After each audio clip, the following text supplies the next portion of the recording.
அருட்பெருஞ்சோதி அருட்பெருஞ்சோதி தனிப்பெரும் கருணை அருட்பெருஞ்சோதி. எல்லா உயிர்களும் இன்புற்று வாழ்க, வள்ளல் மலரடி வாழ்க வாழ்க, கொல்லா விரதம் குவள எல்லாம் ஓங்குக, நல்லோ நினைத்த நலம்பெறுக, நன்று நினைத்த எல்லோரும் வாழ்க இசைந்து. உலக மக்களே, அறிவார்ந்த அன்பர்களே, ஆண்மநேய ஒருமைப்பாடுடைய அன்பர்களே, அருட்பெருஞ்சோதி ஆண்டவருடைய திருவிளையாடலை பார்த்து கொண்டிருக்கிறோம். அருட்பெருஞ்சோதி ஆண்டவருடைய திருவிளையாடல் கிரேத யுகம், திரேத யுகம், துவார யுகம், கலியுகம் எல்லா யுகங்களிலுமே நடந்து கொண்டிருந்தன. கலியுகத்தினுடைய கடைசி கட்டத்தில் அருட்பெருஞ்சோதியுடைய கடைசி திருவிளையாடல் 1823ஆம் ஆண்டு தொடங்கி 30/1/1874 இரவு 12 மணி வரையிலையும் அருட்பெருஞ்சோதி ஆண்டவருடைய திருவிளையாடல் தொடர்கிறது. அந்த திருவிளையாடல் என்னவென்றால், ஏற்கனவே 4 யுகங்களிலும் சமயங்களும் மதங்களும் மார்க்கங்களும் உருவாகி மக்களை அதில் ஈடுபட செய்து வழிபட செய்து விட்டார்கள். சமய தலைவர்கள், வைஷ்ணவ சமய தலைவர்கள், மார்க்கங்களுடைய தலைவர்கள், மதங்களுடைய தலைவர்கள் மக்களும் வழிபட்டு கொண்டிருக்கிறார்கள். யுகங்களுடைய காலம் முடிந்து விட்டது, யுகங்களுடைய ஆயுள் காலம் முடிஞ்சிச்சு. அதே போன்று சமயங்கள், மதங்கள், மார்க்கங்களுடைய நிலை ஒழிந்து விட்டது, அதுவும் முடிந்து விட்டது. இனிமேல் உலக மக்களுக்கு ஒரு சன்மார்க்கம் தேவை, சுத்த சன்மார்க்கம், எதையும் சாராத மார்க்கம். சமயங்களும் மதங்களும் மார்க்கங்களும் சாராத ஒரு மார்க்கம் உலக மக்களுக்கு தேவை என்பதற்காக அருட்பெருஞ்சோதி ஆண்டவர் சுத்த சன்மார்க்கத்தை நிறுவி அதை தன் மகன் கையில் ஒப்படைக்க வேண்டும் என்பதற்காக தன்னுடைய செல்வ பிள்ளையை, தன்னிடம் செல்வமாக வளர்ந்த ஒரு பிள்ளையை, ஒரு மகனை ஒரு தாயின் வழியாக இந்த பூலோகத்திற்கு வருவிக்க செய்தார் என்பதை பார்த்து கொண்டிருக்கிறோம். அவர்தான் நமது பிள்ளை பெருமானவர்கள், வல்லற்பெருமானவர்கள். வல்லற்பெருமானவர்கள் வருவிக்க உற்று 8 ஆண்டுகள் வரையிலும் தான் யார் என்ற தெரியாத நிலையில் இருந்து கொண்டிருக்கிறார். காரணம், 1823ஆம் ஆண்டு திருவிளையாடல் தொடங்கி 1874 ஆண்டு வரை நடக்கிறது. அப்போ இந்த 51 ஆண்டுகள் திருவிளையாடலை, அந்த ஆண்டுகளை 8 பிரித்து தன் மகனுக்கு அருளை கொடுத்து கொண்டிருக்கிறார் அருட்பெருஞ்சோதி ஆண்டவர். முதலிலே தன் மகனை சமயங்களிலும் மதங்களிலும் மார்க்கங்களிலும் இருக்க செய்கிறார். பின்னால் அதை தேவையில்லை என்று உலக மக்களிடம் சொல்ல வேண்டும். அதனால் தான் உலகியலிலே ஒரு தாயின் வழியாக வருவிக்க செய்தார் அருட்பெருஞ்சோதி ஆண்டவர் என்பதை நீங்கள் புரிந்து கொள்ள வேண்டும். அப்போ வருவிக்க உற்று 8 ஆண்டுகள் வரையிலும் தான் யார் என்ற தெரியாத நிலையில் இருந்து கொண்டிருக்கிறார் பிள்ளை பெருமானவர்கள். 9வது ஆண்டு தொடங்கும் போது, வருவிக்க உற்று 9வது ஆண்டு தொடங்கும் போது வல்லற்பெருமானுக்கு வயது இல்லை. நான் ஏற்கனவே பல தடவை கூறியிருக்கிறேன், இன்றும் ஒரு முறை கூறுகிறேன். வல்லற்பெருமானை பற்றி பேசும் பொழுது அவரை வயதை குறிப்பிட்டு பேசக்கூடாது. இத்தனாவது வயதில் இத்தனாவது வயதுன்னு சொல்லக்கூடாது. வருவிக்க உற்ற ஆண்டிலிருந்து 9வது ஆண்டில் தன் மகனை ஆட்கொண்ட பிறகு, மகனை என்னால் வருவிக்க உற்றன் என்ற நிலை மட்டும் உனக்கு தெரிந்தால் போதும், உனக்கு முன்பருவம் பின்பருவம் காட்டி அருளை கொடுப்பேன் என்று சொல்லி மறைந்து விடுகிறார். தன் மகனுக்கு மறைப்பு நிலையை கொடுத்து விட்டு சொல்லுகிறார். மறைப்பு நிலையை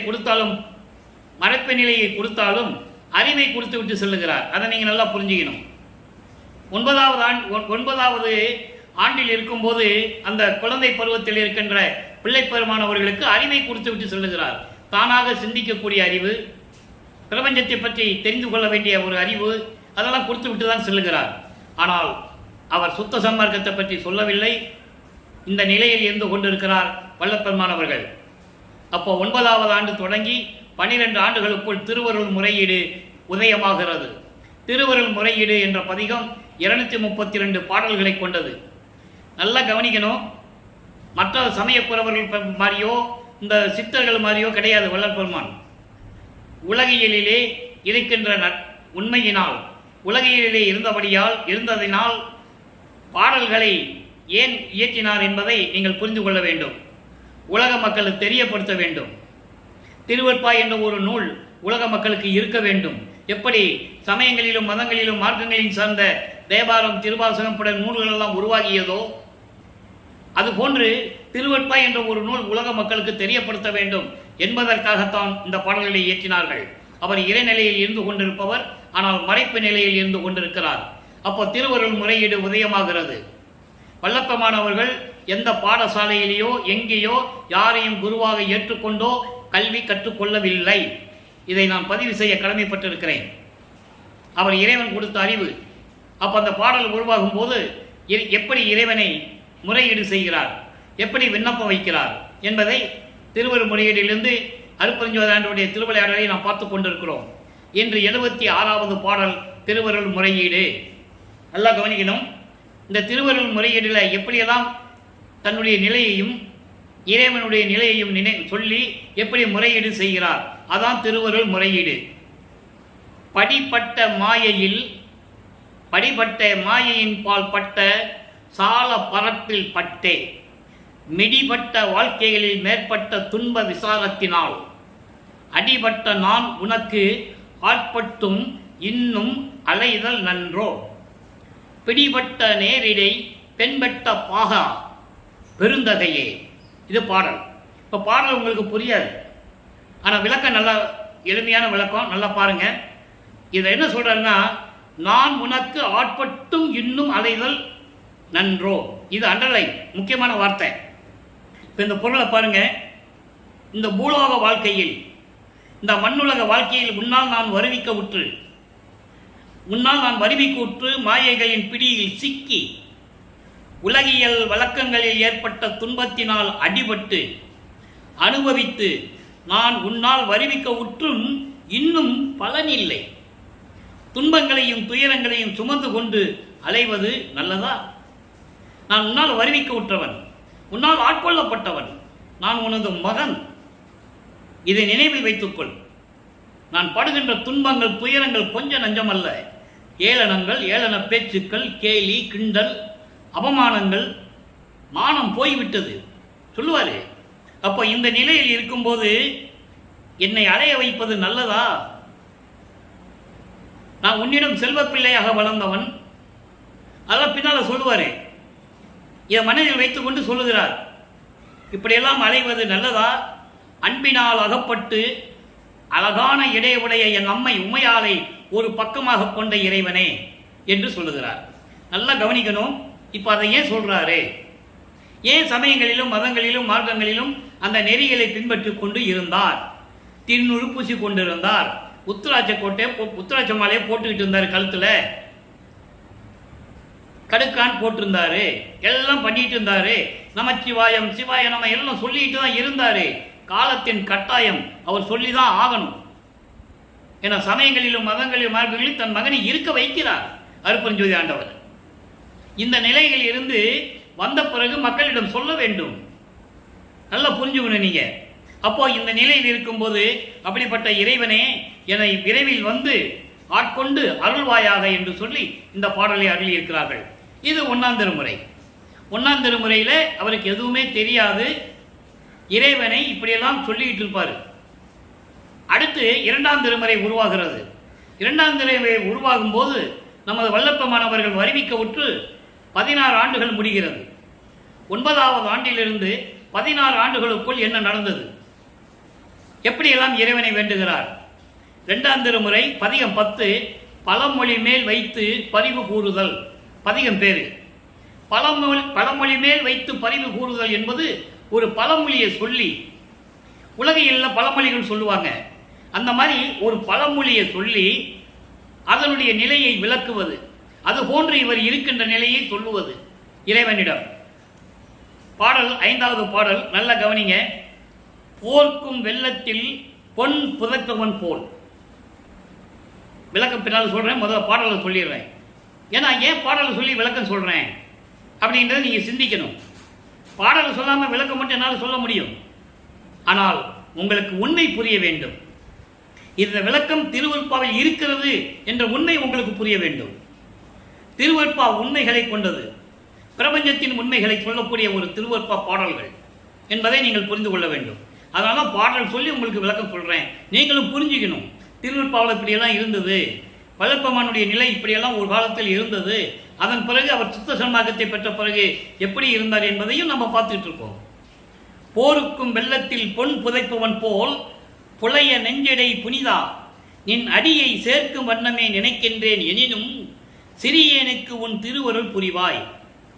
கூர்க்கும் நெட்டிலை வேல்படை கரம்புல் குமரன் தந்தையே, கொடிய தீயவினை தீர்க்கும் தெய்வமே, சைவ வைதிகங்கள் திகழும் ஒற்றையூர் தியாக நாயகனே.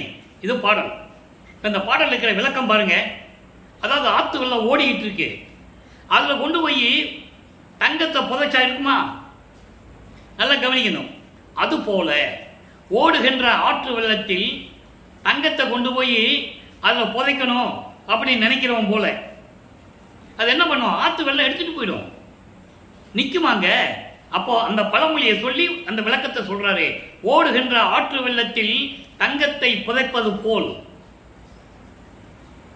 புலையிடை நெஞ்சிடை புனிதா என் அடியை சேர்க்கும் வண்ணமே நினைக்கின்றேன். அதுபோல வஞ்சக நெஞ்சமுடைய நான் இறைவா உன் திருவடியினுடைய புகழை வணங்கி போற்றி வணங்கி உன் அருளை பெற நினைக்கிறேன். பக்தி இல்லை, ஒண்ணுமே இல்லை. நான் எப்படி ஓடுற வெள்ளத்தில் தங்கத்தை புதைக்கிறானோ அது போல நான் உன்னுடைய திருவடியை நினைத்து போற்றி வணங்கி நினைத்து கொண்டிருக்கிறேன். என்றாலும் அப்படி இருந்தாலும் கூட நான் வஞ்சக நெஞ்சமுடையவன் இருந்தாலும் கூட சிறியனுக்கு உன் திருவருள் புரிவாய். சிறியன் என்பது நான் உனது மகன். இப்போ சிவபெருமான் தான் சொல்லிட்டு இருப்பாரு. அருப்பெருஞ்சோதி ஏன் மாற்றி சொல்றாருன்றதை நம்ம போக போக பார்க்க போறோம். அதான் சுத்த சன்மார்க்கம். இப்போ இந்த நிலையில் இருக்கும்போது இந்த மகனுக்கு உன் அருள் புரிவாய். கூர்க்கும் நெட்டிலை வேல்படை கரங்கொள் குமரன் தந்தையே. வேலை கையில் வைத்துக்கொண்டு கூர்மையான இலை போன்று, நீங்கள் வேலுடைய முனையில் பார்த்தீங்கன்னா இலை மாதிரி இருக்கும், வெத்தலை மாதிரி இருக்கும். அந்த அமைப்பில் சொல்றாரு, கூறிய வெற்றிலை போன்று இருக்கின்ற வேலை கையில் உடைய குமரனின் தந்தையே. இங்க குமரனின் தந்தைன்னு சொல்லுவாரு, இன்னொரு இடத்துல சொல்லுவாரு நானும் உனக்கு பிள்ளை தானே அப்படின்னு சொல்லுவாரு. அருமையான பாடல்லாம் இருக்க, நம்ம போக போக பார்க்க போறோம். இதை மனசுல வச்சுக்கங்க. குமரனின் தந்தையே, கொடிய தீவினையை தீர்க்கும் தெய்வமே, கொடிய வினைகளெல்லாம் தீர்க்கக்கூடிய கடவுளே, சைவ வைதிகங்கள் திகழும். சைவ வைதிகங்கள் என்பது சைவ ஆகம நெறிகளின்படி விளங்கி கொண்டிருக்கின்ற திருவொற்றியூர்களை விளங்கி கொண்டிருக்கின்ற தியாகமணி நாயகனே, தியாகராஜ பெருமானே என்று சொல்லுகிறார். ஆக திருவொற்றியூரில் இருக்கின்ற இறைவனை தியாகராஜ பெருமான் என்று சொல்லுவார். சிதம்பரத்தில் இருக்கின்ற நடராஜன் என்று சொல்லுவார். மதுரையிலே சொக்கநாதன் என்று சொல்லுவார். சிவலிங்கம் என்று சொல்லுவார். பல பெயர்களை வைத்துக் கொண்டு சொல்லுவார். காரணம் சொல்லிதான் ஆகணும். இந்த சமயங்களும் மதங்களும் மார்க்கங்களும் அன்னைக்கு இப்படியெல்லாம் பல பெயர்களை வைத்து அழைத்துக் கொண்டிருந்தார்கள். அந்த நிலையை மாற்ற வேண்டும் என்பதற்காக தான் சுத்த சன்மார்க்கத்தை அருப்பஞ்சோண்டர் நிறுவி தன் மகன் கையில் கொடுக்கிறார். அதை நம்ம பின்னால இன்னைக்கு பார்க்க போறோம். நல்லா கவனிங்க. ஆக இரண்டாம் திருமுறை வரைக்கும், அதாவது வல்லப்பமானவர் வரிவிக்கு உற்று 16 ஆண்டுகள் வரையிலும் இந்த நிலை தொடர்கிறது. அப்போ அவர் மனசு எப்படி இருக்கும் நினைச்சு பாருங்களேன். நம்ம ஒரு இறைவனுடைய குழந்தை தெரிஞ்சு போச்சு, ஆனா இறைவன் எந்த அருளையும் கொடுக்கல, மனம் அலை வாய்கிறது. அவன் மனசு எப்படி இருக்கும்? அந்த நிலையில் இருந்து கொண்டிருக்கிறார் நமது பிள்ளை பெருமான் அவர்கள். அடுத்து 3ஆம் திருமுறை உருவாகிறது. பதிகம் 8 திருவுலாத்திரம். திருவுலாத்திரம் என்பது அடுத்த நிலைக்கு போறார். அருப்பஞ்சாண்டவர் இவர் போறாருன்னு சொல்றதை விட அருப்பஞ்சாண்டவர் அடுத்த நிலைக்கு தன் மகனை கொண்டு போறார். தியாகராஜ பெருமான் பவனி வரும்போது அந்த நிலையை பார்த்து எப்படி சொல்லுகிறார்? இப்ப நிலை மாறுது, இப்ப நிலைகள் மாறுது. இறைவனை எப்படியெல்லாம் சொல்லி அந்த இறைவன் எப்படி பவனி வருகிறார், தன்னுடைய மனநிலை எப்படி இருக்கிறது என்பதை ஒரு தோழியிடம் சொல்லுவது போல. ஏனால் இறைவனை காதல் கொண்டுள்ளதால் அந்த காதலை சொல்லும்போது ஒரு பெண் சொல்ல வேண்டும்.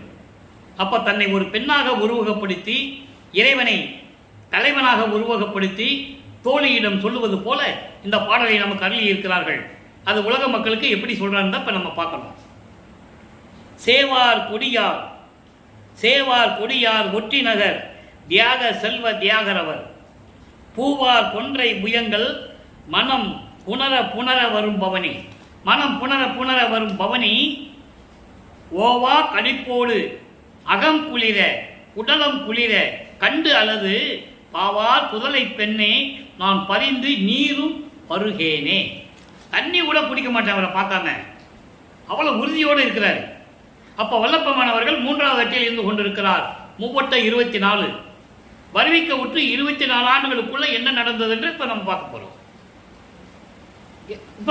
போறோம். எப்படி சொல்றாரு? சேவார் கொடியார் ஒற்றி நகர், அதாவது ஒற்றி நகர்த்திகள் பில்வ தியாகரவர் சேவார் கொடியார் என்பது மக்கள், அதாவது பெண்களை பற்றி சொல்கிறார். பெண்களை பற்றி ஏன் சொல்லுகிறார் என்றால், தன்னை ஒரு பெண்ணாக உருவகப்படுத்தியதனால் இந்த பாடலிலே அப்படி சொல்லுகிறார். அதை நீங்க புரிஞ்சுக்கணும். அதாவது கொடி போன்று இடையுடைய பெண்கள் விளங்கக்கூடிய தியாகராஜர் திருவொற்றியூரில் இருக்கின்ற இறைவன் செல்வ தியாகராஜவர், அருள் வல்லவத்தோடு விளங்கி கொண்டிருக்கின்ற தியாகராஜனவர் பூவார் கொன்றை புயங்கள், கொன்றை மலர்களை கொடுத்து அதை மாலையாக தோளிலே அணிந்து கொண்ட இறைவன், செந்நிறமாக இருந்து கொண்ட இறைவன். அவர் வருவதை கேள்விப்பட்டு மனம் புணர புணர புணர புணர என்றால் மகிழ்ந்து மகிழ்ந்து ஓவா களிப்போடு மிகுந்த சந்தோஷத்தோடு அகம் குளிர, உள்ளம் குளிர, உடம் குளிர பார்க்காமல் நான் தண்ணீர் கூட குடிக்க மாட்டேன். இதை ஏன் இந்த பாடல் சொன்னார்ன்னு உங்களுக்கு விளக்கம் சொல்லணும். அப்படிதானே?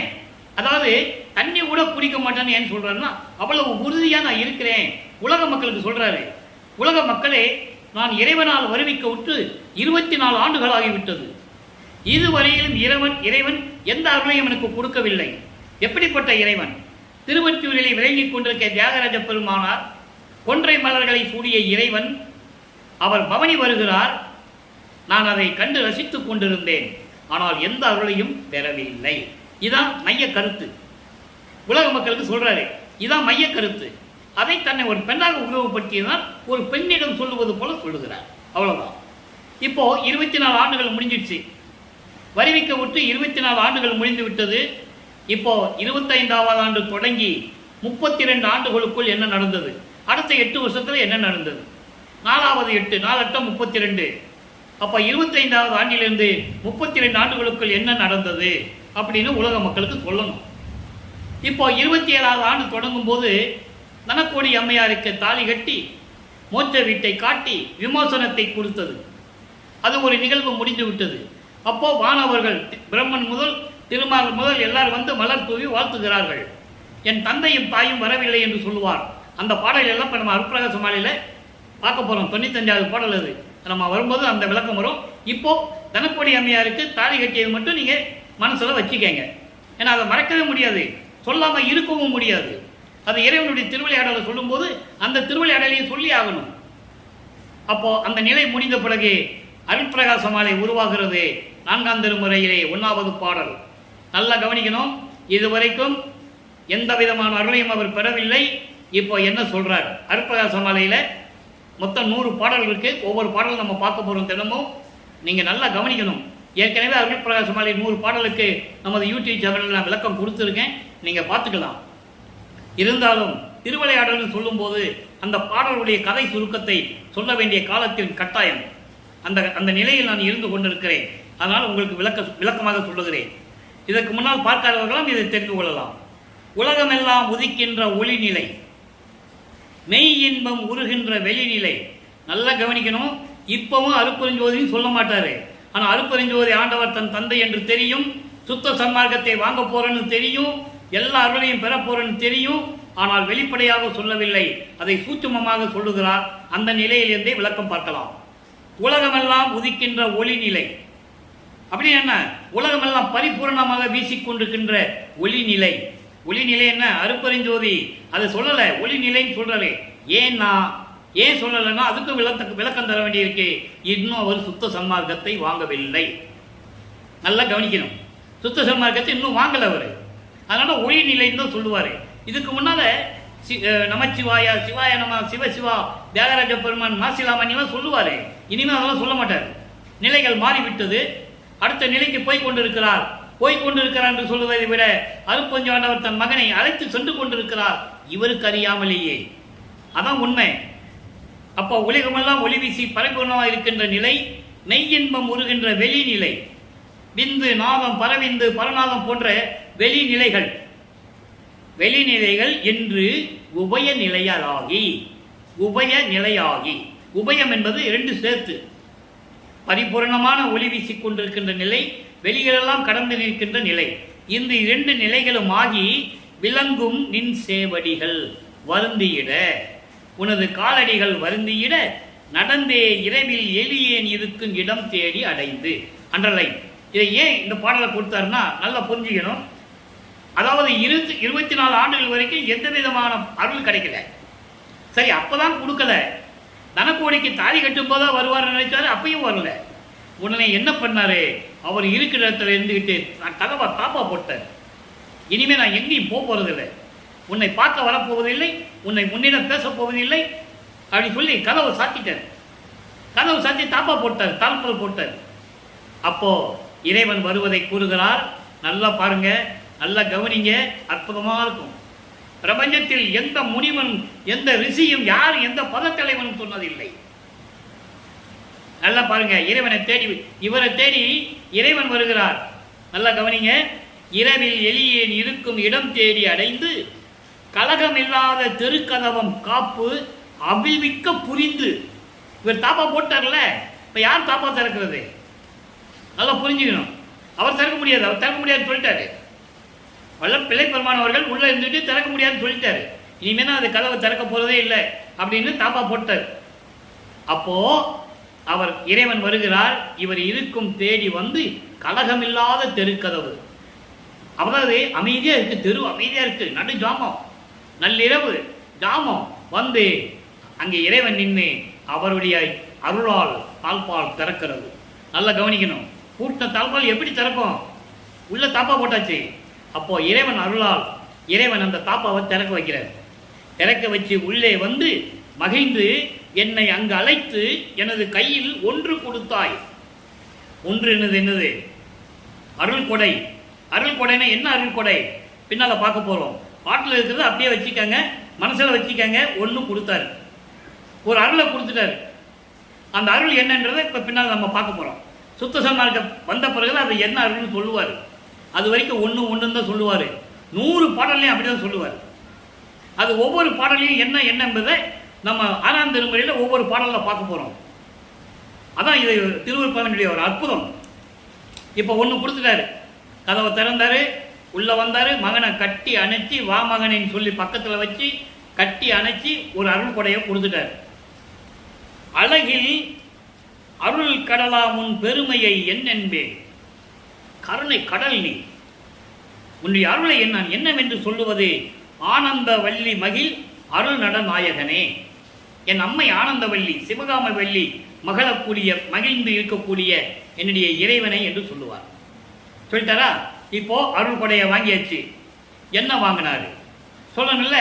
அதை வாங்கிறதுக்கு முன்னால எப்படி நடந்ததுன்றது சொல்லணும். நல்லா கவனிங்க. வாங்கியாச்சு, அருள் கொடையை வாங்கியாச்சு. அதுக்கப்புறம் என்ன நடந்தது? 6ஆம் திருமுறை பதிகம் 32 அருப்பெருஞ்சோதியன் ஆண்டவர். இப்போ அருள் இறைவன் யாருன்னே சொல்லலை, அப்புறம் யாருன்னு சொல்லணும்ல, என்ன வாங்கினாருன்னு சொல்லணும்ல. அடுத்து சொல்றாரு 32வது பதிகம் அருப்பெருஞ்சோதியன் ஆண்டவர். 33 ஆண்டுகள் தொடங்கி 5வது இருந்து கொண்டிருக்கிறார். ஐயட்ட 40. 33வது ஆண்டிலிருந்து 40 ஆண்டுகளுக்குள் அந்த 8 வருஷம் என்ன நடந்தது சொல்லணும்ல. சொல்றாரு பாருங்க, இது வரைக்கும் அருப்பெருஞ்சோதியே சொல்ல மாட்டார். அப்போ வல்லப்பமான் யார்? இறைவனுடைய மகன். இப்ப பேசுற மாதிரி எல்லாம் கிடையாது. அவரு ஏற்கனவே பேசினவங்க, கூட இருந்தவங்க, மாணவர்கள் என்று சொல்லப்பட்டவர்கள், அவர்களெல்லாம் இப்படி பேசினாங்களா? பேசியிருந்த நேரம் சுத்த சன்மார்க்கம் மக்களிடம் போய் விளங்கி இருக்கும், மக்கள் தெரிந்து கொண்டிருப்பார்கள். யாரும் சொல்லல. அதுக்கப்புறம் பேசினவங்க, மேடையில மைக்கு பிடிச்சு பேசுறவங்களும் சொல்லல. யார் சொன்னது? இவர் சொல்லுகிறார். அதை இந்த வள்ளலார் ஊழியன் உங்களிடம் விளக்கி கொண்டிருக்கிறேன். அருப்பெருஞ்சோதிய ஆண்டவர் என் ஆண்டவர், அருப்பெருஞ்சோதி என் ஆண்டவர் சொல்லிட்டாரா? 1வது பாடல். 10 பாடல் இருக்கு, அருமையா இருக்கும். இன்னைக்கு முதல் பாடலை பார்க்க போறோம். காரண காரிய கல்விகள் எல்லாம் கற்பித்து. என்ன கொடுத்தாருன்னு நமக்கு அங்க ஒன்று கொடுத்தாருன்னு சொன்னாரு. என்ன கொடுத்தாரு? காரண காரிய கல்வி எல்லாம் கற்பித்து என் உள்ளே கலந்து கொண்டு, என் உள்ளத்திலே கலந்து கொண்டு என்னை நாரணர் நான்முகர் போற்ற. யாராவது சொல்லியிருக்காங்களா? நீங்க கேள்விப்பட்ட சொல்லுங்க. உங்களுக்கு நான் தலை வணங்குகிறேன், பிரம்மனும் திருமாலும் என்னை பார்த்து போற்றி வணங்கினார்கள் என்று யாராவது சொல்லியிருக்காங்களா? வல்லப்பமான வந்து பிரம்மனும் திருமால் வந்து வணங்கினாங்க அப்படின்னு யாராவது உங்ககிட்ட சொல்லியிருக்காங்களா? சொல்ல மாட்டாங்க, சொல்ல முடியாது. அவர் சொல்றாரு, என்னை போற்றி வணங்குகிறார்கள் பிரம்மனும் திருமாலும். அப்படிப்பட்ட வள்ளல் பெருமானை துறவி என்றார்கள், பாடலாசிரியர் என்றார்கள், வசனகர்த்தா என்றார்கள். எவ்வளவு பெரிய தவறு செய்து விட்டார்கள். நல்ல கவனிங்க. நாரணர், அதாவது காரணம் கல்வி என்பது சாகா கல்வி, காரிய கல்வி என்பது உலகியல் படிப்பு. உலகியல் படிப்புன்னு ஏன் சொல்றாரு? உலகியலிலே வருவிக்க உற்றதனால் உலகினுடைய நடைமுறை பழக்க வழக்கங்கள். உலகியல் படிப்பு. உலகியல் படிப்பு என்னது? தேவாரம், திருவாசகம், மற்ற நூல்கள், புராணங்கள், காவியங்கள், எல்லாமே எல்லாமே உலகியல் படிப்பு. காரண படிப்பு என்பது சாகா கல்வி. சாகா கல்வி படித்தவர், தந்தையிடமிருந்து கற்றுக்கொண்டவர் வள்ளற்பெருமான் ஒருவர் தான் என்பதை நான் பதிவு செய்ய கடமைப்பட்டிருக்கிறேன். ஆக இப்படியெல்லாம் எனக்கு கற்றுக் கொடுத்து என் உள்ளத்திலே கலந்து என்னை பிரம்மனும் திருமாலும் போன்ற தேவர்கள் எல்லாம் வணங்குகிறார்கள். அந்த நிலைக்கு என்னை மேலேற்றினா என்ன? கடவுள் நிலைக்கு ஏற்றி. சாதாரண பிரம்மனும் திருமாலும் வந்து வணங்க முடியுமா? கடவுளாக இருந்தால்தான் வணங்க முடியும். அவர்களை ஆட்டி படைக்கிறவனாக இருக்க வேண்டும். அப்படின்னாதான் அவங்க வணங்க முடியும். அப்படியெல்லாம் பிரம்மன் திருவாராமி என்னை வணங்கி நாதா அந்த நாட்டுக்கோர் நாயகனாக்கி. அற்புதமான வார்த்தை. நாதா அந்த நாட்டுக்கோர் என்பது சுத்த சிவராஜ்யத்துக்கு என்னை தலைவனாக்கி, அரசனாக்கி. இப்படிப்பட்டவர் வள்ளற்பெருமானவர்கள் என்பதை அன்பர்களே நீங்கள் புரிந்து கொள்ள வேண்டும். இப்படிப்பட்ட ஒரு இறைவனை சொல்லாமல் விட்டு விட்டார்கள் என்றுதான் மனம் ஆதங்கப்படுகிறது. ஆக இப்படி நிலையில் என்னை சுத்த சிவராஜ்யத்துக்கு அதிபதியாக்கி அரசாட்சியை கொடுத்து பூரணமாம் இன்பம் பொங்கி ததும்ப புத்த மதம் அருள் போகநலம் தந்து அருள மதத்தை கொடுத்து பேரின்பத்தை கொடுத்து ஆரண வீதியில் ஆட செய்தீரே. ஆரண வீதி என்பது வேதாந்தத்தின் நெறிகளில் என்னை விளையாட செய்தீரே. எல்லா விளக்கங்களையும் கொடுத்து என்னை அருளாற்ற செய்யும்படி சொன்னீரே. அருப்பெருஞ்சோதி என் ஆண்டவர் நீரே. தட்ஸ் ஆல் யுவர் ஆனர் சொல்ற மாதிரி. அவ்வளவுதான். அருப்பெருஞ்சோதி ஆனவர் சொல்லிட்டாரா? என்ன வாங்கினார் சொல்லிட்டாரா? பிரம்மனும் திருமாலும் தேவர்கள் எப்படி தன்னை வணங்கினார்கள், வணங்கி கொண்டிருக்கிறார்கள் சொல்லிட்டாரா? இதான் அவருடைய நிலை. அடுத்து பாருங்க, அச்சோ 10 பதிகம் 45 அச்சோ 10 1வது பாடல். அங்கதான் சொல்லுவாரு, இன்னும் சொல்லுவாரு, நிறைய சொல்லுவாரு. ஒவ்வொரு நாளும் ஒவ்வொரு பாடல் இருந்து நம்ம பார்த்துட்டு இருக்கோம். ஒரே நாள்ல 6000 பாடலுடைய விளக்கத்தை சொல்ல முடியாது. ஒரே நாள்ல, அதாவது 51 வருஷம் நடந்த திருவிளையாடலை ஒரே நாள்ல சொல்ல முடியாது. அதனாலதான் பிரிச்சு நம்ம பார்த்துட்டு இருக்கோன்றதை நீங்க புரிஞ்சுக்கணும். இப்ப பாருங்க, அச்சோ 10 பாருங்க சொல்றாரு, கருத்தனை, இறைவனை கருத்தனை என்று சொல்கிறார். கருத்தன் என்பது அருப்பெருஞ்சோதி. கருத்தனை என் கண்மணியை பெருங்கருணை கடலை. அருப்பெருஞ்சோதியை என் கண்ணுள் இருக்கின்ற கண்மணியை கருணையின் பெருங்கடலை வேதத்து நிறுத்தனை, வேதங்களை உண்டாக்கியவனை. எல்லாம் சொல்லுவாங்க, வேதங்களுக்கு தலைவன் பிரம்மன் சொல்லுவாங்க. அது சமயங்கள் வேதாந்தத்திலும் சித்தாந்தத்திலும் கூறியதுண்டு. வேதங்களை உருவாக்கியது யார்? அருப்பெருஞ்சோதி ஆண்டவர். உருவாக்கி பிரம்மனிடம் கொடுக்கிறார். ஆன்ம தத்துவத்தை கொடுக்கும்போது, அதான் பிரம்ம தத்துவத்தை கொடுக்கும்போது இது சேர்த்து கொடுக்கிறாரு. திருவுட்பாவையில் ஆதாரங்கள் உண்டு. ஆனால் அந்த வேதங்களை இவர்கிட்ட வாங்கின பிறகு வேதங்கள் யாரை கும்பிட்டுன? ரிக்கி வேதம் இந்திரனை தலைவனாக கொண்டது. யசுர் வேதம் பொதுப்படையான வழிபாடுகள், உருவ வழிபாடு, வேள்வி வழிபாடு. சாமவதர்வன வேதம் நாக தேவதைகளையும் சிறு தெய்வங்களையும் வழிபடுவது. அதர்மன வேதம் பிரம்மனை வழிபடுவது. இப்படியெல்லாம் கொடுத்து இதனால செய்யாதனால தான் அவங்ககிட்ட இருந்து எல்லா தொழிலையும் பறிச்சது. பின்னால் இன்னைக்கு பார்க்க போறோம், பாட்டில் பார்க்க போறோம். இப்போ வேதங்களின் தலைமையில் விளக்க இருக்கின்றவனே, உயிருக்கு உயிராயிருக்கின்றவனே, என் உயிர் துணைவா, உயிருக்கு உயிராயிருக்கின்ற இறைவனே, அனாதி அறுத்தனை. அனாதி அறுத்தனை என்ன? மூலக்கடவுள். அனாதினது மூலக்கடவுள், முதல் கடவுள் அருப்பெருஞ்சோதி. ஆதியும் அந்தமும் இல்லா அருப்பெருஞ்சோதி, சுயமாக தோன்றிய சுயம் ஜோதி என்று சொல்லுவார். அப்படிப்பட்ட இறைவனை சிற்றம்பலத்தை என் அருப்பெருஞ்சோதியை பெற்றேன். சிற்றம்பலத்திலே என் அருப்பெருஞ்சோதியை பெற்றேன். இதுக்கு மேல என்ன சொல்லணும்? இங்க சொல்லுவாங்க, மைக்கில் பிடிச்சி பேசுவாங்க, அவர் சும்மா இருப்பாரு, எங்கேயா போயிடுவார்ப்பா, 6 மாசம் போவார், 6 மாசம் வருவாரு, எங்கேயாவது ஊர் சுத்த போயிடுவாரு. இப்படிதான் சொன்னாங்க. மாணாக்கர்ல இருந்து கூட இந்த மாணாக்கர்ல இருந்து இன்னைக்கு வரைக்கும் அதான் சொல்லிட்டு இருக்காங்க. அவர் என்ன சொல்றாருன்றது உலக மக்களுக்கு தெரியப்படுத்த வேண்டும் என்பதற்காகத்தான் இந்த பாடலை சொல்லி உங்களுக்கு விளக்கத்தை கொடுத்து கொண்டிருக்கிறேன். பிரமணன் திருமாலும் தினமும் வந்து வணங்குகிறார்கள். அருட்பெருஞ்சோதியை பெற்றுக்கொண்டேன் எல்லாம் சொல்லிட்டாரா? இப்ப பாருங்க. சரி, அடுத்த அருள் கொடை என்ன? ஒன்று கொடுத்தாருன்னு சொன்னால அது ஒவ்வொன்றா எப்படி அருள் உடையது? 4ஆம் திருமுறையில் ஒன்று கொடுத்தார் அப்படின்னு சொல்லுவார். அப்போ ஒவ்வொன்றும் எப்படி அருள் தன்மையை கொண்டதுன்னு மக்களுக்கு சொல்லணும். அருள் கொடை பதிகம் 89 திரு அருள் கொடை 1வது பாடல். அதாவது சுத்த சன்மார்க்கத்தை பெற்ற பிறகு இவருடைய நிலை கடவுள் நிலை ஆன பிறகு உலக மக்களுக்கு தெரிவிக்கிறார். சிருட்டி முதல் 5 நான் செய்ய எனக்கு அருள் புரிந்தாய். சிருட்டி முதல், படைத்தல் முதல், படைத்தல், காத்தல், அழித்தல், மறைத்தல், அருளல், 5 தொழில்கள் எத்தனையோ வகை உண்டு. ஆனா இங்க படைக்கிற தொழில் சொல்றாரு. அடுத்து 50 ஆளுவது, அந்தங்களை ஆளுவது, தத்துவங்களை ஜெயிப்பது, இப்படி நிறைய தத்துவம், நிறைய தொழில் இருக்கு. அது ஒவ்வொன்றா பார்க்க போறோம். ஒரே நாளில் எல்லாம் சொல்லிட முடியாது. நீங்க தினமும் பார்க்கணும், பதிவை பார்க்கணும். ஏன் சொல்றேன்னா வேறு எதுக்காக இல்லை, வேற எந்த நோக்கமும் இல்லை. திருவிற்பாவை புரிந்து கொள்ள வேண்டும். வல்லப்பெருமானுடைய இறைநிலையை நீங்கள் புரிந்து கொள்ள வேண்டும். அருட்பெருஞ்சோதி ஆண்டவர் தான் இறைவன், சுத்த சன்மார்க்கம் தான் இறைவனை அடையக்கூடிய மார்க்கம் என்று உங்களுக்கு தெரியணும். அதான் என்னுடைய விண்ணப்பம். இப்ப பாருங்க, திருச்சி முதல் 5 தொழிலும் எனக்கு செய்ய கொடுத்து விட்டாய் சொல்லிட்டாரா? வாங்கியாச்சு. அப்புறம் 5 தொழில் செய்யறவன் யாரு? கடவுள். அதை நீங்க புரிஞ்சுக்கணும். பொருள் திகழ் நின் பெருங்கருணை புனித அமுது உமுந்தளித்தாய். அருளோடு விளங்கிக் கொண்டிருக்கின்ற சுத்த சன்மார்க்கத்தை என்னிடம் கொடுத்து விட்டாய். அப்போ வாங்கிட்டாரா? சுத்த சன்மார்க்கம் வாங்கினதுன்னு சொல்லிட்டாரு. 5 தொழில் பண்றேன்னு சொல்லிட்டாரு. அடுத்து தெருத்திகளின் அடியார்தம் திருச்சபையின் நடு இருத்தி. யாரு அடியார்கள்? யார்? சுத்த சன்மார்க்கத்தை சேர்ந்த அன்பர்கள். அவர்கள் நடுவிலே என்னை நிறுத்தி, என்னை அருள் பக்குவப்படுத்தி என்னை வளர்க்கின்றாய், சிற்றவையில் நடிக்கின்றாய், சிற்றவையில் அருள் நடனம் செய்து கொண்டு அருளாட்சி செய்து கொண்டிருக்கிறாய் என்று சொல்லுகிறார். சரி, இப்ப பார்த்தாச்சு. இப்ப என்னென்ன பண்ணாரு? 4ஆம் திருமுறையில் என்ன சொன்னாரு? இப்போ அருட்பெருஞ்சோதி ஆண்டவர்னு சொல்லிட்டாரு. அவர்கிட்ட வாங்கின அருளை எல்லாம் சொல்லிட்டாரு. அடுத்து பாருங்க, அனுபவ சித்தி. அனுபவ சித்தி என்பது சித்திகளுடைய அனுபவம் எப்படி இருக்கும்? நல்ல கவனிக்கணும்.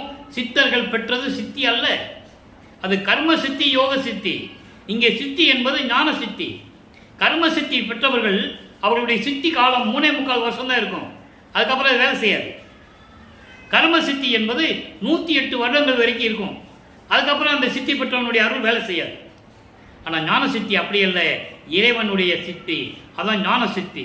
இதை தான் சொல்லுவாரு 64வது பதிகம் 6ஆம் திருமுறை திருவுந்தியாரில் சொல்லுவாரு. 10வது பாடலில் சொல்லுவாரு, கடைசி பாடல், முத்தியை பெற்றேன், முத்தியினால் ஞான சித்தியை உற்றேன். ஏன்னா முத்தி என்பது ஒரு படி, அதை முடிஞ்சாதான் ஞான சித்திக்கு போக முடியும். ஆனால் யாருமே ஞான சித்திக்கு போகல இந்த பிரபஞ்சத்தில். ஒரு ஆள் கூட கிடையாது. ப்ரூவ் பண்ண முடியும், திருவருட்பாவில் இருக்கு. அப்போ ஞான சித்தியை பெற்றேன், சித்த நானே நின்று உண்டிப்பற, கடவுளாயிட்டேன்னு சொல்ற. இதுவிட என்ன சொல்லணும்? அப்ப அந்த வழியில் இருந்து சொல்லுகிறார். அப்படிப்பட்ட அனுபவம் மிக்க அந்த சித்தியை ஒரு பதிகத்திலே கொடுத்திருக்கிறார். 10 பாடல்கள். இன்று 1வது பாடலை பார்க்க போறோம். அப்பா எனக்கு எய்ப்பில் வைப்பாய் இருக்கின்ற ஆரமுதே. அப்பா, என் தந்தையே, என் அப்பனே, எனக்கு எல்லா யுகங்களிலும் உயிர் துணையாக இருந்து கொண்டிருக்கின்ற இறைவனே. எல்லா யுகங்களும் சொல்லிட்டாரா? இங்க எய்ப்பில் வைப்பென்றது சில பேர் சொல்லுவாங்க முதுமை காலத்தில் என்று சொல்லுவார்கள். சாகக்கூடியவனுக்கு தான் முதுமை காலம். பிறந்து விட்டால், முதுமை வந்து விட்டால் இறந்து விடுவான். அது அவனுக்கு. நமக்கு வல்லப்பெருமானுக்கு அப்படி அல்ல. எல்லா யுகங்களிலும் எனக்கு உயிருக்கு துணையாக இருந்து கொண்டிருக்கின்ற இறைவனே. அதை நீங்க நல்லா புரிஞ்சுக்கணும். ஆரமுதே இப்பாரில், இந்த பூவுலகத்தில், இந்த பூலோகத்தில், இந்த மண்ணுலகத்தில் எந்தனை நீயே வருவித்து, அண்டர்லைன், நீயே வருவித்து. நல்லா கவனிக்கணும். சும்மா பிறக்கல. அவரு 200 வருஷமா சொல்லிட்டு இருக்காங்க. 202 வருஷமா பிறந்தாரு பிறந்தாரு பிறந்தாரு. இங்க என்ன சொல்றாரு? நான் பிறந்தேன் சொல்றாரு. வருவித்து, நீயே வருவித்து. எப்படி? இசைவுடனே நீ விரும்பி இந்த பூலோகத்தில் ஒரு தாயின் வழியாக உபசாரத்தால் பெற்ற தாய் என்பால் ஒருத்தியின் வாயிலாக தெளிவா சொல்லுவார். திருவருட்பாவில் ஆதாரம் உண்டு. அப்படி அந்த தாயின் வழியாக என்னை வருவிக்க செய்து தப்பாத தந்திரம். தப்பாத தந்திரம் என்ன? எந்த விதமான குறையும் இல்லாமல் சமயங்களிலும் மதங்களிலும் மார்க்கங்களில் கூறப்பட்ட தந்திரங்களை, சூழ்ச்சிகளை, சூதுகளை அதையும் எனக்கு சொல்லிக் கொடுத்து மந்திரம் யாவையும் தந்து. மந்திரம் என்ன? மகாமந்திரம். மகாமந்திரம் மட்டுமா?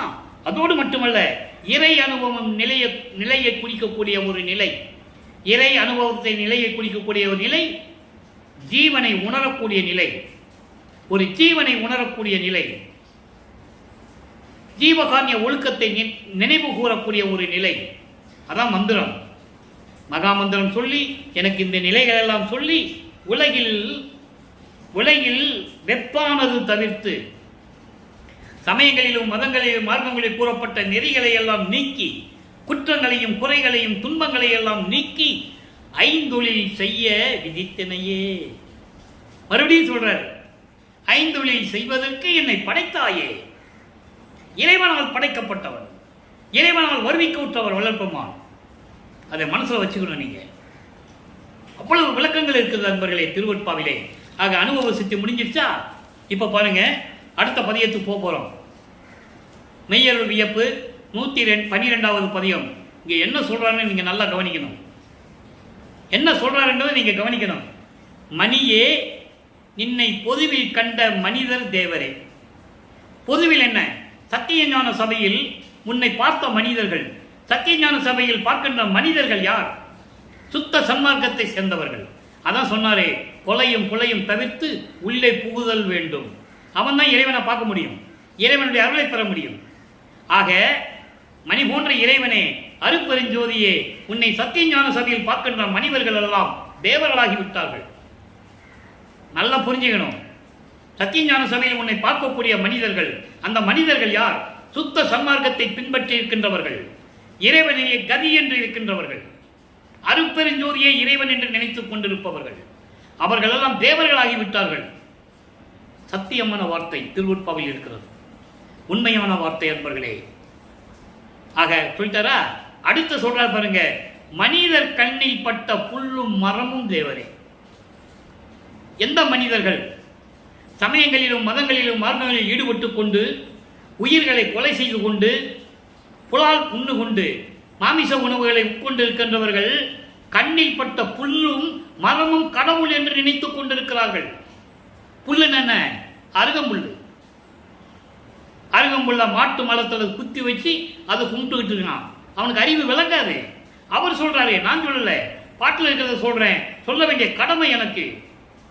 யாருக்கும் பயப்பட வேண்டிய அவசியமே இல்லை. உறுதியோடு சொல்லலாம். வல்லப்பமான் கொடுத்த வரம் அது. ஆக மாட்டு மலத்தில் அருகம்புல்ல குத்தி கும்பிடுறானே, அவங்கெல்லாம் யாரு? புல்லும் மரமும் தேவரே.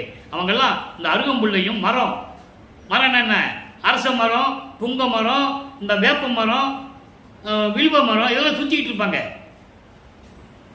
அவங்களை தேவர்கள் என்று நினைத்து அவர்களை வணங்கிக் கொண்டிருக்கிறார்கள். இந்த சமயங்களையும் மதங்களையும் மார்க்கங்களையும் சேர்ந்த மனிதர்கள் என்று சொல்லுகிறார். அடுத்து சொல்றார் பாருங்க, அணியேனா அழகான இறைவனே, அருட்பெருஞ்சோதியே, நின்னை பாடும் அடியார் தாமும் மூவரே. அந்த மூவர் யார் அடியார்கள்?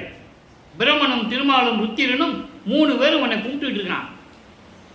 அதோடு மட்டுமில்ல, அடுத்து சொல்றார் பாருங்க, அவரை கண்டார் அவர்கள் மூவரே. அவங்க 3 பேருக்குள்ளே கும்பிட்டுக்கிட்டு இருக்கான். நீதான் கடவுள், நீதான் கடவுள், நீதான் கடவுள்னு ஒருத்தன் சொல்லிட்டு இருக்கான். பிரம்மன் சொல்றான், திருமாலை வணங்குறான். திருமால் ருத்திரனை வணங்குறான். ருத்திரன் பிரம்மனை வணங்குறான். ஆக அவங்களுக்குள்ளே வணங்கிட்டு இருக்காங்க. இறைவனை பார்க்க முடியல என்று நல்லா கவனிக்கணும் நீங்க.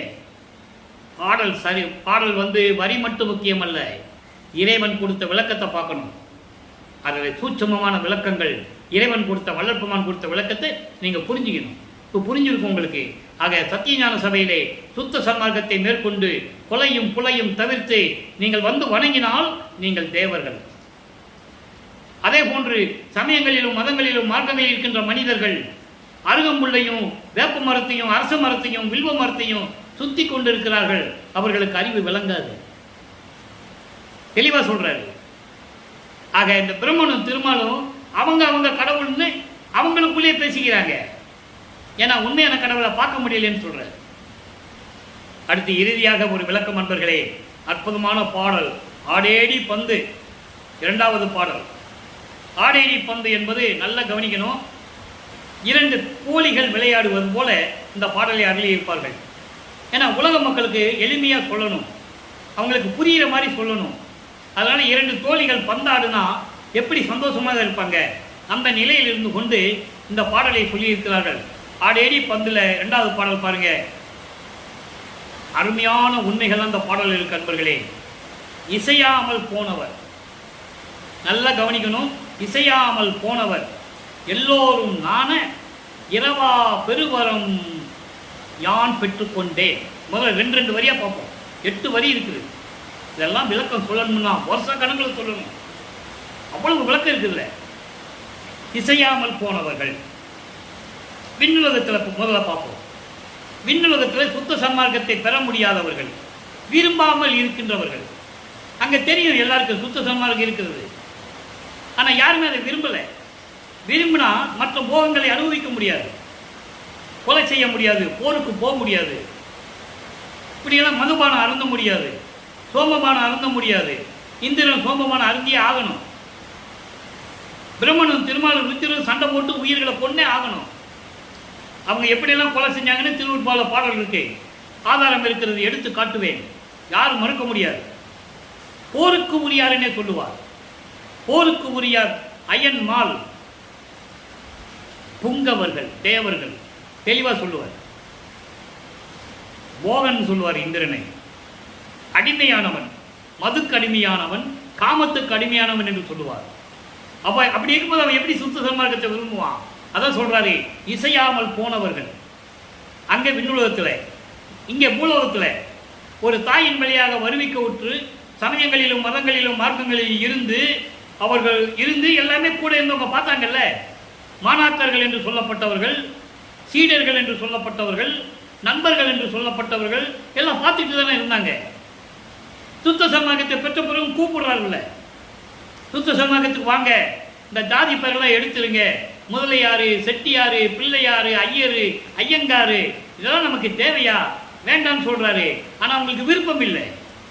கடைசி வரைக்கும் ஜாதி பேரை போட்டுக்கிட்டு தான் இருந்தாங்க. அன்பர்களே, நல்லா கவனிக்கணும்.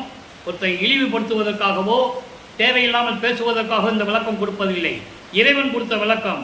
இசையாமல் போனவர்கள், அது இது மட்டும் இல்லை. ஒரு சின்ன விளக்கத்தை சொல்றேன். அவரு 30/1/1874 இரவு 12 மணிக்கு ஒளி ஆகும்போது கூட யாராவது வருவாங்களான்னு தான் எதிர்பார்த்தாரு. யாருக்காவது தெரியுமா? பாட்டில் சொல்றாரு, பாடல் இருக்கே, ஆனால் பேரை குறிப்பிட்டு சொல்லவில்லை, சிலர் என்று சொல்லுவார்.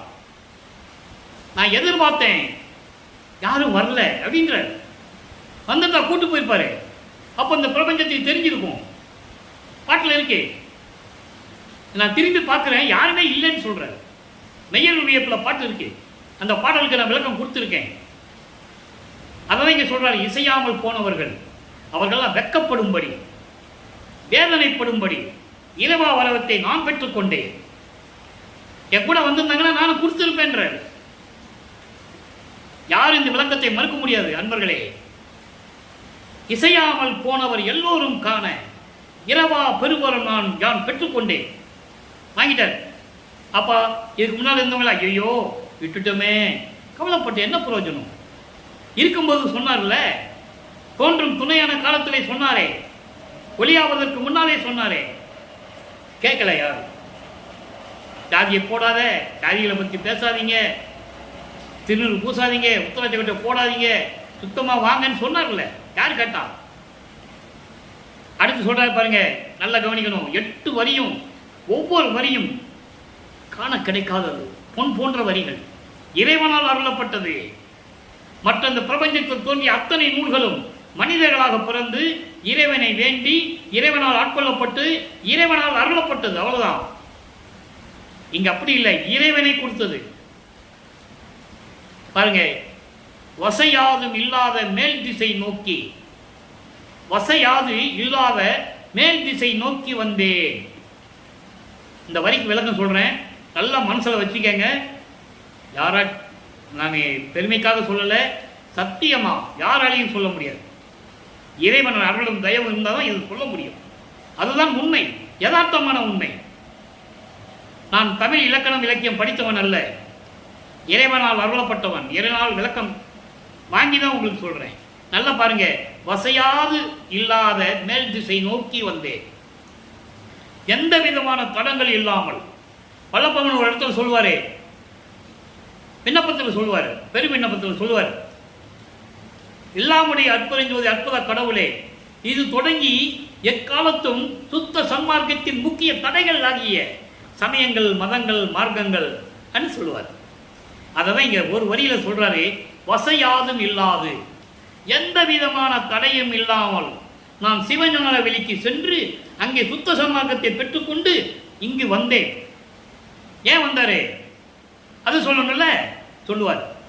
ஏன் வந்தேன், அங்க போனவர் அங்கே இருந்துக்கலாம்ல, திரும்பி ஏன் இங்க வந்தாரு? காலத்தின் கட்டாயம், இன்னும் வேலை இருக்கு, இன்னும் வேலை இருக்கு. அருப்பஞ்சாண்டியை வாங்கணும், திருவருள் செங்கோலாட்சியை வாங்கணும். அதுக்கப்புறம் இவர் இறைவன் அருப்பஞ்சாண்டி வந்து இவரோட சேர்ந்துக்கிட்டு 2 பேரும் இறைவன் ஆகணும். மறையலை, நல்லா கவனிக்கணும். மறைஞ்சாருன்னு சொல்லுவாங்க, தப்பான வார்த்தை. மறையவே இல்லை, மறையெல்லாம் அதோட போயிருக்கணும். அதானே, இறைவனானார்கள். ஒளியாகி, யாருக்கும் கண்ணுக்கு படாமல் ஒளியாகி சித்தி வளாகத்தில் இருந்து கொண்டு பிரபஞ்சத்தை இயக்கிக் கொண்டிருக்கிறார் வள்ளற்பெருமான். அதான் சத்தியமான உண்மை. நான் சொல்லலை, அவர் பாடலை சொல்லி என்ன சொல்றாரு. சொல்லுடா மகனே, உலக மக்களுக்கு சொல்றேன். வசையாது இல்லாத மேல் திசை நோக்கி நான், மேல் திசை என்பது சிவஞான வெளி, சரியை கிரிய யோகம் 12 சமயங்களையும் கடந்து, அதான் சொல்றாரு. வசையாதும் இல்லாது அந்த 12 நிலைகளை கடந்து சுத்த நிலையான ஞான சரியிலிருந்து ஆரம்பித்து ஞான சரியை, ஞான கிரியை, ஞான யோகம், ஞானத்தில் ஞானம், இப்படி நிலைகளை வாங்கி கொண்டு நான் சிவஞான வழியில் சென்று என் தந்தையிடமிருந்து சுத்த சன்மார்க்கத்தை பெற்றுக்கொண்டு இங்கு வந்தேன். வந்துட்டேன்னு சொல்லிட்டாரா? இங்க ஏன் வந்தாரு அது நிலையை நம்ம பார்க்கணும். நாளைக்கு அது ஏன் வந்தாருன்னு சொல்லணும். அவரு சொல்லுவார், என்னுடைய வந்தேன் என் தோழி நீ வாலிகான். இங்க தோழி என்பது, அதாவது ஒரு தோழி சொல்லுவது போல சொல்லுதுன்னு சொன்ன உலக மக்களுக்கு சொல்றார். என் உலக மக்களே, நன்றாக கவனியுங்கள். நீங்கள் வாழ வேண்டும், உலகத்தில் வாழ்வாங்க வாழ வேண்டும், நோயின்றி வாழ வேண்டும், எல்லா இன்பங்களும் பெற்று நீங்கள் வாழ வேண்டும். உலக மக்களே, நான் அங்கே சிவஞானியில் சென்று என் தந்தையிலிருந்து சுத்த சன்மார்க்கத்தை பெற்றுக்கொண்டு வந்து விட்டேன். என் உடன் இருந்தவர்கள், சுத்த சன்மார்க்கத்தை விரும்பாதவர்கள், தேவர்களும் சரி, இங்கே பூலோகத்திலும் சரி, எல்லாரும் வெட்கப்படும்படி, நானும்படி, தலை குனியும்படி நான் இரவாத வரம் பெற்றுக்கொண்டேன். இதை விட விளக்கம் யாரும் சொல்ல முடியாது. அதுக்கப்புறம் உலக மக்களே, நீங்க வேறு எதுவும் நினைக்க வேண்டாம், வேறு பக்கமே போக வேண்டாம்.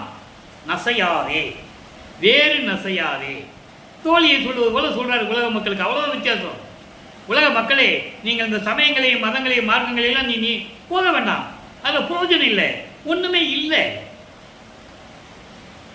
போகாமல் என்னுடைய நட்பு வேண்டுமானால், நண்பது வேண்டிடில், நட்பு என்பது என்ன? என்னுடைய அருள் வேண்டுமானால். உலக மக்களே, உங்களுக்கு என்னுடைய அருள் வேண்டுமானால் நன்மார்க்கமாம் சுத்த சன்மார்க்கம் தன்னில் அசையாமல் நின்று அங்கே ஆடேடி பந்து. சொல்லிட்டாரா? உலக மக்களே, உங்களுக்கு இறைவனுடைய அருள் வேண்டும் என்றால், என்னுடைய நட்பு வேண்டும் என்றால், என்னுடைய ஆசையும் தயவும் கருணையும் உனக்கு வேண்டும் என்றால், என்னுடைய அருள் வேண்டும் என்றால், உலக மக்களே வேறு எதையும் விரும்பாது, சமயங்களையும் மதங்களையும் மார்க்கங்களையும் விரும்பாது, நல்ல மார்க்கமான சுத்த சன்மார்க்க சங்கத்தில் இருந்து கொண்டு நீ நீடூழி வாழ்வாயாக என்று சொல்லுகிறார். அதான் ஆடேடி பந்து. நீ நீடூழி வாழ வேண்டும் உலக மக்களே, நீங்கள் எல்லாம் நோயின்றி வாழ வேண்டும், நீங்கள் சுத்த சன்மார்க்கத்தில் இருக்க வேண்டும், சமயங்களையும் மதங்களையும் மார்க்கங்களும் சாராது சுத்த சன்மார்க்கத்தில் இருந்து கொண்டு எல்லாருடையும் என்னுடைய அருளை பெற்றுக்கொண்டு என்னுடைய தயவையும் கருணையும் பெற்றுக்கொண்டு நோயற்ற வாழ்வில் நீங்கள் நீடூழி வாழ வேண்டும் உலக மக்களே என்று சொல்லுகிறார். அருப்பெருஞ்சோதி கண்டு ஆடேடி பந்து. அருப்பெருஞ்சோதியை வணங்கி ஜோதியை பார்த்து, கண்டு என்பதென்ன? அருப்பெருஞ்சோதி ஜோதியை பார்த்து ஜோதியை வணங்கி நீ வாழ்வாங்கு வாழ்வாயாக. அருப்பெருஞ்சோதியை பார்த்து அருப்பெருஞ்சோதியை கண்டு நீ வாழ்வாங்கு வாழ்வாயாக உலக மக்களிடம் சொல்லுகிறார். உலக மக்களே, நீங்கள் வாழ்வாங்கு வாழ வேண்டும். ஜோதி வழிபாடு செய்து சுத்த சன்மார்க்கத்தில் இருந்து கொண்டு சமயங்களிலும் மதங்களிலும் மார்க்கங்களின் நிலைகளை பின்பற்றாமல் நல்ல மார்க்கமான அருள் மார்க்கமான கடவுள் மார்க்கமான சுத்த சன்மார்க்கத்தில் இருந்து கொண்டு இறைவனுடைய அருளை பெற்றுக்கொண்டு என்னுடைய தயவையும் கருணையும் நீ பெற்றுக்கொண்டு இந்த வையகத்திலே நீங்கள் வாழ்வாங்கு வாழ வேண்டும் உலக மக்களே என்று சொல்லி இந்த பாடலை அருளியிருக்கிறார்கள். எனவே பாடலின் மைய கருத்து உங்களுக்கெல்லாம் புரிஞ்சிருக்கும். எனவே உலக மக்களே, நீங்களும் சுத்த சன்மார்க்கத்தில் இருந்து கொண்டு இறைவன் சொன்னபடி, இப்போ இறைவன் சொன்னதை உங்ககிட்ட சொல்லிட்டு இருக்கேன், கொலையும் புலையும் தவிர்த்து சமயங்களையும் மதங்களையும் மார்க்கங்களையும் சொல்லப்பட்ட சங்கற்ப விகற்பங்களை எல்லாம் விட்டுட்டு, அது உங்களுக்கு டைம் வேஸ்ட்டு, காசு பணம் போகுது, தேங்காய் பழம் வாங்குறது செலவு மிச்சம், ஊதுபத்தி கற்பூரம் வாங்குறது மிச்சம், எல்லா செலவும் மிச்சம், ஒன்றும் கிடையாது. ஜோதி முன்னால மண் அகல்வெளுக்களை தீபம் ஏற்றி முன்னால் உட்கார்ந்துக்கிட்டு மகா மந்திரம் மட்டும் சொல்லுங்க. 2 வரிதான். என்ன கஷ்டம்? பக்கம் பக்கமாக படிக்கணும்னு அவசியம் இல்லை. அருப்பெருஞ்சோதி அருப்பெருஞ்சோதி தனிப்பெருங்கருணை அருப்பெருஞ்சோதி, அவ்வளோதான். மகாமந்திரத்தை சொல்லி தெய்வத்து முன்னால் அமர்ந்து கொண்டு சைவ நெறியில் இருந்து கொண்டு கொலையும் புலையும் தவிர்த்து, உயிர்களை கொலை செய்வது, மாமிச உணவுகளை உண்பது, இவற்றையெல்லாம் தவிர்த்து சுத்த சைவ நெறியில் இருந்து கொண்டு சுத்த சன்மார்க்கத்தில் இருந்து கொண்டு இறைவனை வணங்கி இறைவனுடைய அருளையும் செல்வங்களை எல்லாம் பெற்று நீங்கள் வாழ்வாங்க வாழ வேண்டும் என இறைவனோட தயவானால் இந்த வள்ளலார் ஊழியன் வாழ்த்தி விடைபெறுகிறேன். இந்த வள்ளலார் ஊழியன் விடைபெறுகிறேன். மீண்டும் நாளை சந்திப்போம். நன்றி, வணக்கம். அருட்பெருஞ்சோதி அருட்பெருஞ்சோதி தனிப்பெருங்கருணை அருட்பெருஞ்சோதி. மீண்டும் நாளை அருட்பெருஞ்சோதி ஆண்டவருடைய திருவிளையாடல் தொடங்கும்.